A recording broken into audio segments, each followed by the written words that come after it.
જુનાગઢ દેશમાં અગ્રીમ જે ક્ષત્રિયો દરબારોમાં હરિભક્ત ગણાય ને એમના દીકરાના દીકરા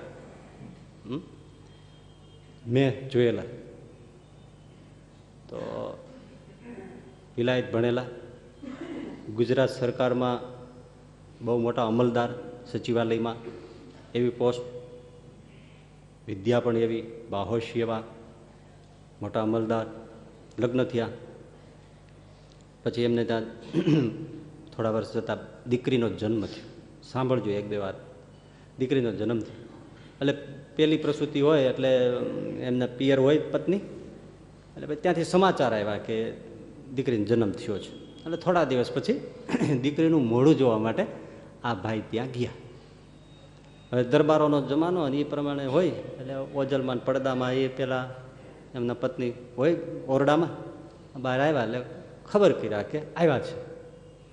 એણે અંદરથી બહુ ઘટિત ઘટના એને અંદરથી પૂછાવડાવ્યું કે તમે મને મળવા આવ્યા છો કે દીકરીનું મોઢું જોવા આવ્યા છો?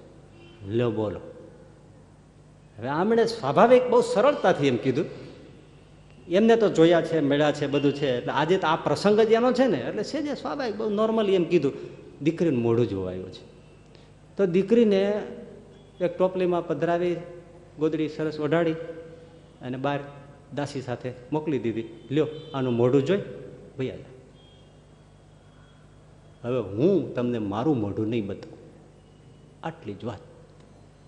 હવે ઓઈલો ક્ષત્રિય બચ્ચો ને, હવે એને તને દરવાજેથી આમ કાઢી મૂકો કે હું મારું હવે તને મોઢું નહીં બતાવું, તને મારી ક્યાં પડી છે? તો ક્ષત્રિય બચ્ચો લોહી તપી જાય, અહમની ટક્કર થઈ, એ ત્યાંથી પાછા વળી ગયા. પેલી કે હું તને ન મળું, આ કે તો હું તને ન મળું. આટલો પૈસો, અઢળક સત્તા, એને ઘરે અમે ગયેલા પણ બે ત્રણ નોકરો એની સેવામાં, બાકી કોઈ નહીં. છૂટાછેડા થયા નહીં, આપ્યા નહીં. આ એને પરિણા શક્યા, એ એને પરણી શક્યા, એકલવાયા બે જીવન રહ્યા અને બે ઝૂરીને દિવંગત થયા. અહંકારની ટક્કર. બીજું શું? એકાદા નામ દીધું હોત તો?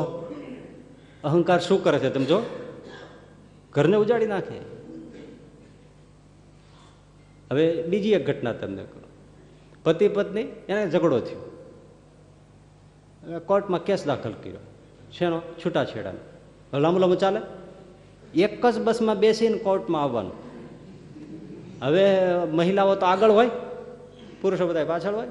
આવી રીતે ધક્કા ખાય, બસમાં ચડે, બેસે. હવે કંડક્ટર પાછલી દરવાજે જ હોય એટલે ત્યાંથી ટિકિટ લઈને પછી આગળ જાય.